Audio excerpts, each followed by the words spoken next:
কুরআন হাদিসের ভিত্তিতে এত সুন্দর একটি জান্নাতের বাগান সাজানোর মতো তৌফিক প্রদান করেছেন। আল্লাহ তাআলা শুকর আদায় করতে ঈমানে আওয়াজকে উচ্চ করে এক আওয়াজে উচ্চ কণ্ঠে সমুদ্র কণ্ঠে হৃদয় স্পন্দন থেকে জোরে শুকর করে আলহামদুলিল্লাহ আলহামদুলিল্লাহ। আল্লাহ তাআলা আমাদেরকে এমন একজন নবীর উম্মত হিসেবে প্রেরণ করেছেন যেই নবীর উসিলায় আল্লাহ তাআলা দুনিয়াকে সৃষ্টি করেছেন, যেই নবীকে আল্লাহ তাআলা মহব্বত করে ভালোবেসে আল্লাহর আরশ পর্যন্ত নিয়েছেন। এমন একজন উম্মত হিসেবে এমন একজন নবীর উম্মত হিসেবে আমাদেরকে আল্লাহ দুনিয়াতে প্রেরণ করেছেন। আবারও শুকরিয়া স্বরূপ করে আলহামদুলিল্লাহ। সম্মানিত হাজিরিন, বিশ্বনবী রাহমাতুল্লিল আলামিন আল্লাহ তাআলা এত সম্মান আর এত ইজ্জত আর এত মর্যাদা দিয়ে দুনিয়াতে পাঠিয়েছেন। দুনিয়াতে আল্লাহ তাআলা কোন নবীকে, কোন মানুষকে, কোন জিন্নাতকে, কোন ফেরেশতাকে আল্লাহ তাআলা এত সম্মান দেন কিনা বলেন। এইজন্য আমরা এমন নবীর উম্মত হয়ে খুশি না, অবশ্যই আমরা খুশি।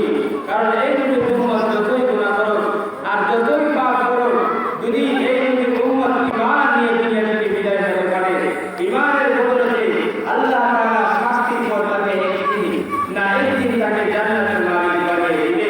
এইজন্য এই নবীর উম্মত হিসেবে আমরা দুনিয়াতে অর্জিত হয়েছে, দুনিয়াতে আমরা আগমন করেছি।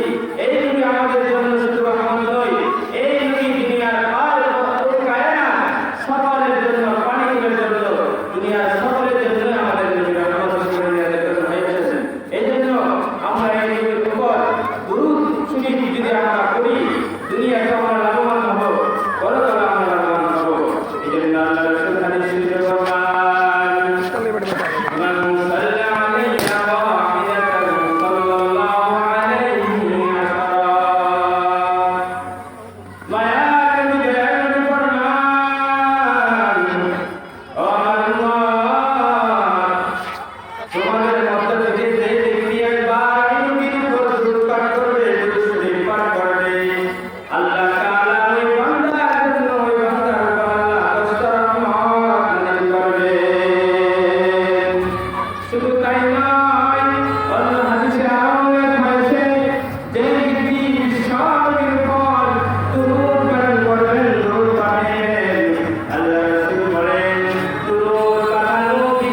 কে